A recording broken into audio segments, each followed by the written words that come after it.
In the records of Alcatraz, inside the file of prisoner number 85, there's a note marked in red ink, "Special isolation required, hallucinations intensifying." In March of 1942, the head guard would write a report. In it, he described how Al Capone, alone in his cell, spent hours arguing with someone named Jimmy, accusing him of murder. But here's the thing, there had never been a prisoner named Jimmy in Alcatraz. That night, the story Capone told the guards on duty revealed a betrayal that took place in 1920s Chicago, and the FBI would keep those statements sealed for 60 years. But why? If you enjoyed this story and want to hear more, don't forget to subscribe to our channel, because in upcoming episodes, we'll also tell you about Al Capone's lost treasure and the real story of the Valentine's Day Massacre, arrival at Alcatraz. The end of an empire in August of 1939. When a steel boat pulled up to Alcatraz Island, rising from the middle of San Francisco Bay, America's most feared man stepped onto the deck with handcuffed hands. Al Capone was 40 years old but looked like he was 55. He'd been transferred from Atlanta Federal Prison. And this transfer was no accident. In Atlanta, other inmates still showed him respect, guards took bribes, and Capone had managed to build a small empire inside the prison. But Alcatraz was different. This wasn't just a prison, it was a tomb. A place where all connections to the outside world were severed, where hope died. Head guard James Johnston looked at Capone's file for a long time when he met him. There was a note in the medical reports. Prisoner diagnosed with syphilis in Baltimore in 1928, refused treatment and entered prison. Johnston knew what that meant. If syphilis goes untreated, it progresses to the brain over the years and turns into a fatal condition called neurosyphilis. But at that time, Capone didn't show serious symptoms, just occasional forgetfulness, sometimes sudden bursts of anger. Johnston closed the file and showed Capone to cell number 85, a narrow, cold box surrounded by concrete walls. Through the window, you could only see the endless ocean. On his first night in that cell, Capone sat thinking about Chicago's noisy streets, the honking of limousines, the jazz music from nightclubs. Now there were only wave sounds and the distant cries of seagulls, and there was something else, a slight buzzing in his head behind his ear. He didn't know it yet, but this buzzing would grow and one day take over his entire world. First symptoms, when the mind begins to crack. Alcatraz's daily routine was merciless. Wake up at 6 in the morning, breakfast, work hours, return to cells at 7:30 in the evening. Capone tried to adapt to this routine in the first months, but something was going wrong. He worked in the prison laundry, and guards began to notice that he frequently forgot his work. One day he was seen just standing in front of the washing machine, having forgotten to start it. Another day he asked a guard, "My wife May is coming to visit today, right?" The guard reminded him that family visits at Alcatraz were once a month and required special permission, that May could come in 3 months. Capone asked this 3 days in a row, each time as if he were asking for the first time. In early 1940, medical records began to contain more serious notes. After examining Capone, the prison doctor, Dr. George Hess, wrote, "The patient's short-term memory is severely impaired. He cannot perform simple mathematical operations. He doesn't remember what he ate for breakfast by the afternoon. Also, he's unaware of his illness, thinks he's completely healthy." In the same report, Dr. Hess shared an even more disturbing observation. The patient sometimes talks loudly, even though he's alone in his cell. It's unclear whether he's talking to himself or an imaginary person. Guards on night patrol began to listen carefully when they passed Capone's cell. Sometimes they heard him smiling, sometimes crying, sometimes cursing. One night, a young guard couldn't resist and looked inside through the peephole in the iron door of the cell. Capone was sitting on his bunk, talking to the empty wall across from him. "I trusted you, Jimmy. For 15 years I had your back. And what did you do? You sold me out. You got up on that witness stand in that courtroom and sold me out." Capone's voice was trembling with anger. But a moment later it softened, almost became pleading. "Why, Jimmy? Why did you do it? I took care of your family, protected your kids. Why?" The guard reported this observation to head guard Johnston the next day. Johnston searched Capone's file for anyone named Jimmy, but couldn't find anyone. Then he sent a telegram to the FBI's Chicago bureau. Prisoner number 85 is talking about someone named Jimmy. Was there anyone by that name in his organization in the 1920s? The answer came 3 weeks later and contained an encrypted file. The FBI's response was brief. James Jimmy Colosimo, nephew of Al Capone's mentor Johnny Torrio, disappeared in 1930, body never found. Capone was among the suspects, but the case wasn't filed due to insufficient evidence. Johnston read the file and closed it with a note. The prisoner's hallucinations may be connected to past events. Should be kept under special observation. Jimmy's ghost, real or guilt? By March of 1942, Al Capone's mental condition had deteriorated rapidly. He was now regularly talking to the imaginary Jimmy, and these conversations sometimes lasted for hours. Guards began recording these incidents because Capone was giving surprising details about the 1920s Chicago gangster world during these conversations. One night was particularly noteworthy. Night guard Joe Anderson was on midnight patrol when he passed Capone's cell and heard him screaming, "No, Jimmy, no! You didn't have to go into that basement. I told you we were just going to talk."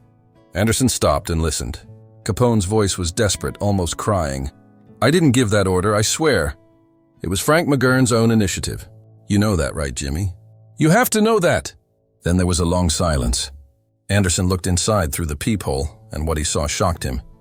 Capone was sitting on the edge of his bunk, covering his face with his hands, crying silently. But the strangest part was this. Capone lifted his head, looked at the empty corner of the cell and whispered, "Forgive me. Jimmy, please forgive me." As if there really was someone there answering him. He nodded his head and continued, I know, too late. Always too late. The next morning, Anderson relayed this incident to head guard Johnston with a detailed report. This time, Johnston asked the FBI a more specific question. Does the name Frank McGurn appear in your file regarding Jimmy Colosimo's death? Capone used his name. The FBI's response came faster this time, and its content was surprising. Frank Machine Gun McGurn was one of Al Capone's most trusted hitmen and had been killed in a bowling alley in 1936. In the FBI file, there were statements that McGurn had executed Jimmy Colosimo in a basement in 1930, but it had never been proven. The details Capone gave in his hallucinations matched information the FBI had never released to the public. So how was this possible? Dr. Hess examined Capone again and performed a test called a lumbar puncture. When the fluid taken from his spinal cord was analyzed, the results came out like a prophecy. Capone's cerebrospinal fluid was full of Treponema pallidum bacteria.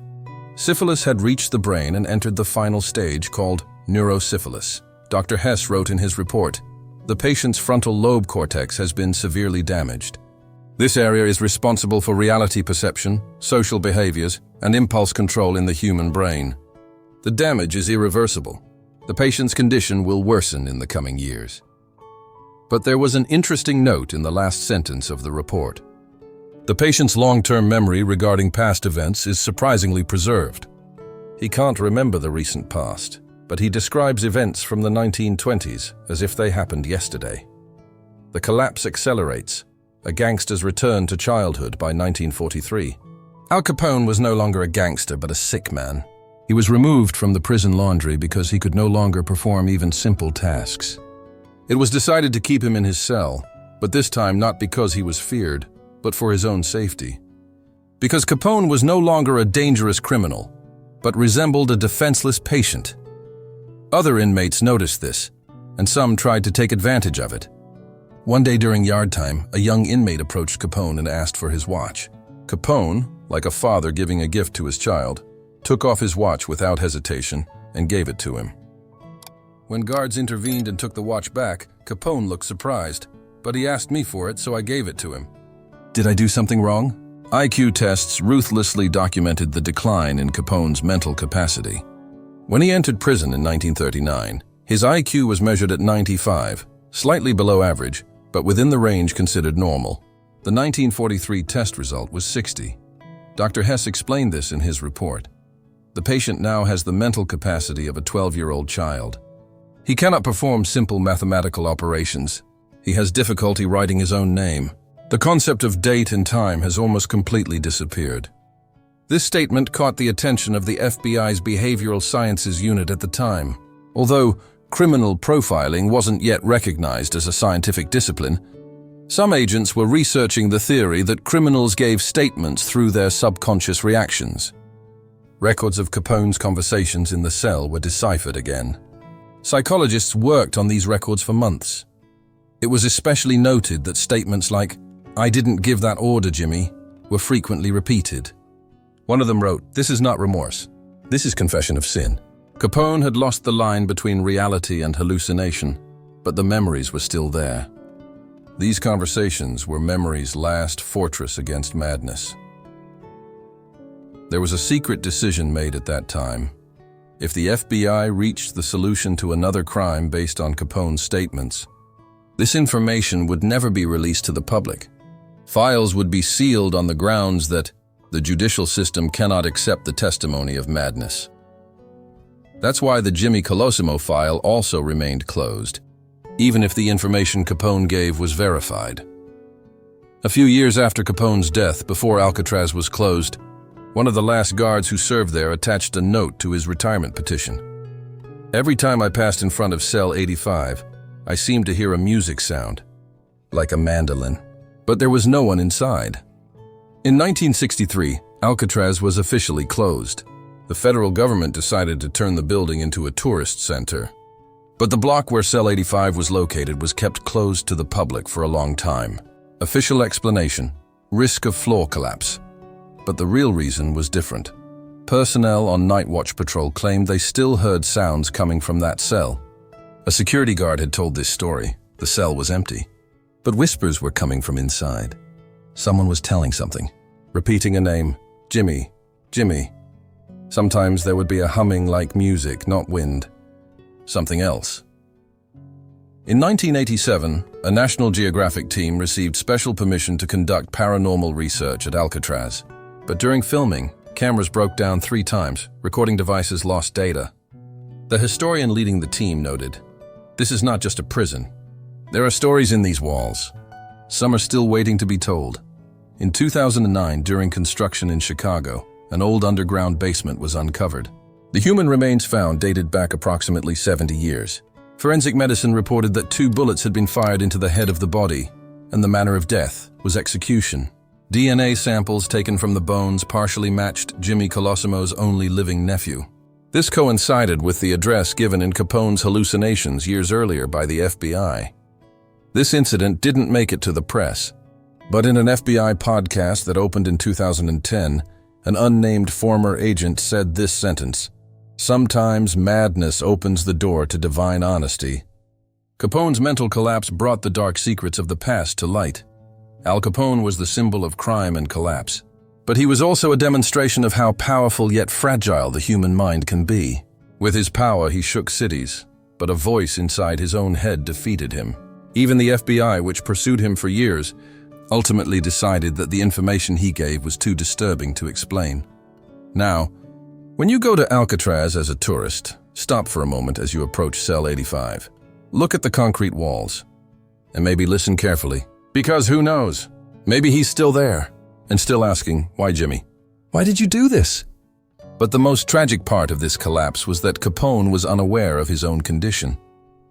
He frequently asked guards, "When am I getting out?"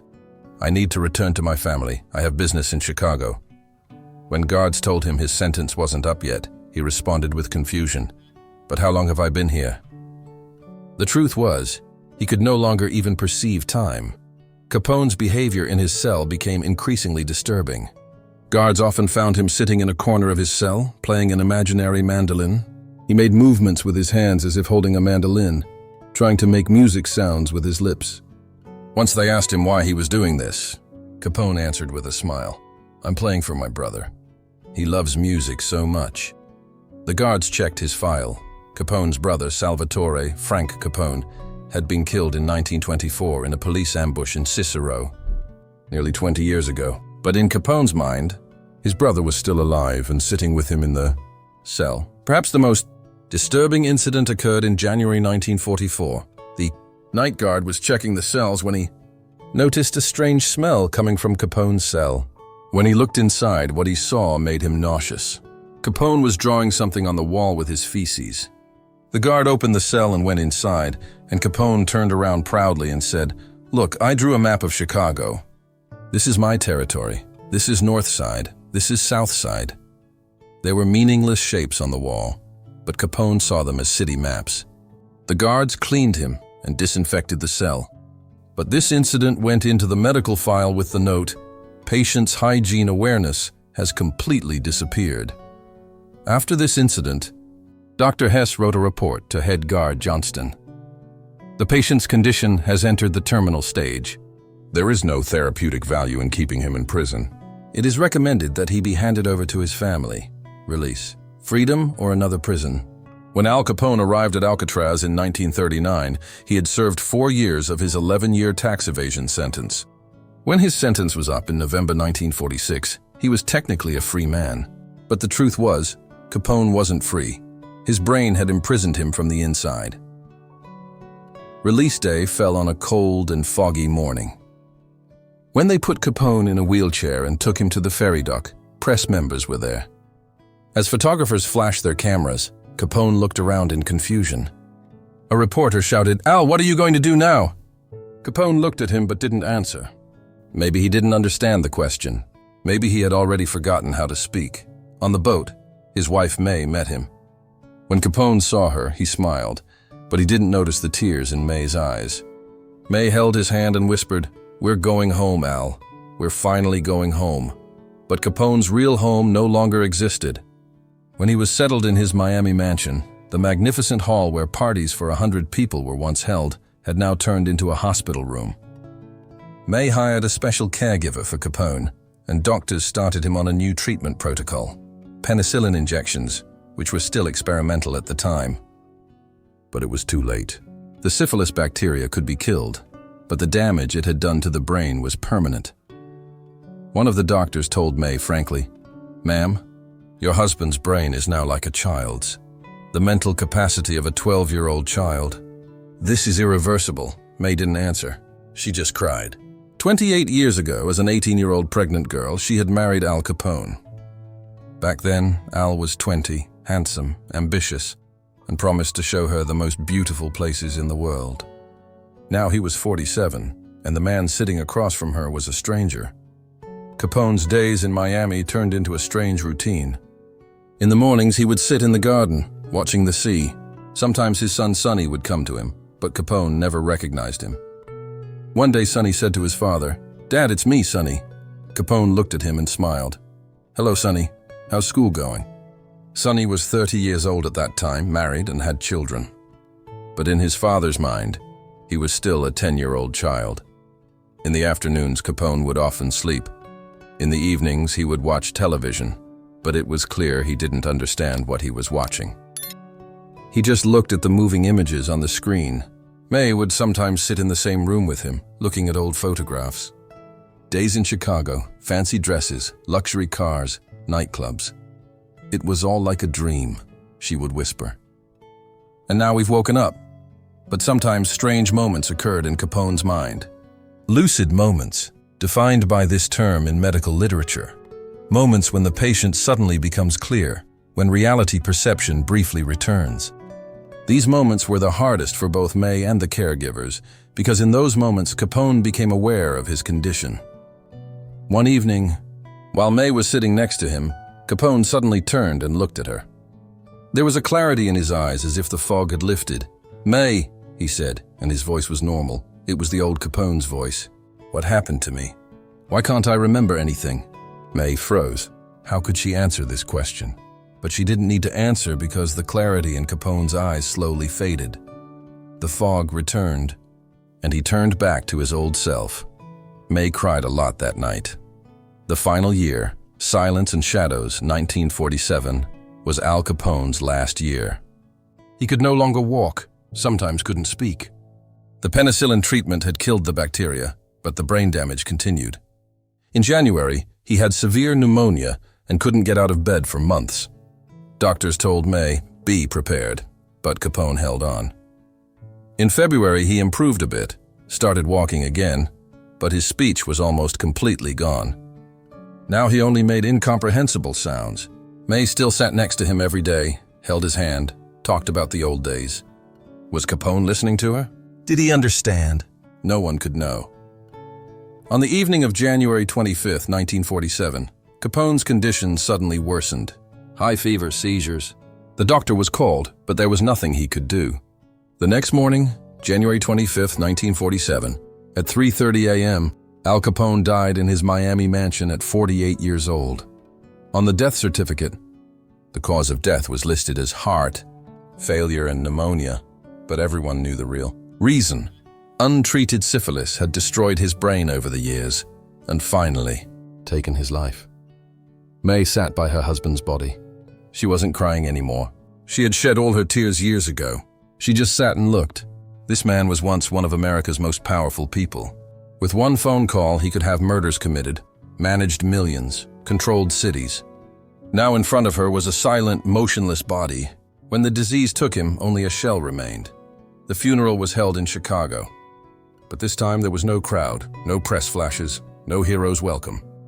Just family and a few close friends. May looked at the 15 people attending the funeral and thought, once thousands of people were ready to die for Al Capone, now 15 people came to his funeral. But maybe this was better. Maybe Al finally deserved to find peace. A simple stone was placed on the grave. Alphonse Capone, 1899-1947, my heart. May had chosen this inscription herself. For 28 years she had been Al's wife. In hard times, in good times, in prison, in the hospital. And she had stayed by his side until the end. FBI files. Why were they kept secret? But the story doesn't end here. You haven't forgotten, have you, the question we asked at the beginning? Why did the FBI keep the reports about Capone's hallucinations at Alcatraz secret for 60 years? The answer was found in 2007, in FBI files released under the Freedom of Information Act. And the answer was surprising. The Jimmy Colosimo case that Capone mentioned in his hallucinations was actually based on an investigation the FBI had never been able to solve. In 1930, Jimmy Colosimo had disappeared. His body had never been found. Police had considered Capone among the suspects, but there was no evidence. When Capone was interrogated, he had said, "I don't even know Jimmy." But years later, in his hallucinations at Alcatraz, Capone gave details about how Jimmy was killed, the basement, Frank McGurn, the number of bullets fired, where the body was hidden. When the FBI received this information, they launched an investigation. They found the basement Capone described, in Chicago's South Side under an abandoned building. There were old bloodstains on the basement walls. In that era, when DNA testing didn't exist, they determined the blood type and found it matched Jimmy Colosimo's known blood type. But this wasn't enough to open a case. Besides, Capone was already sick, in no condition to be convicted. The FBI closed the file and classified it. The official explanation was insufficient evidence. But the real reason was different.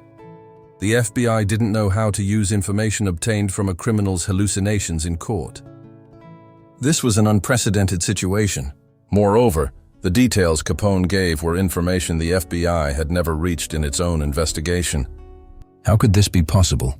In the early 1950s, in FBI internal correspondence, the Capone file at Alcatraz was revisited. The reason was a note left by a Chicago field agent before his retirement. The note read, "The statements recorded as Capone's hallucinations may be an unconscious confession. In this case, the line between reality and madness has blurred. Even in a psychological collapse, conscience may be speaking.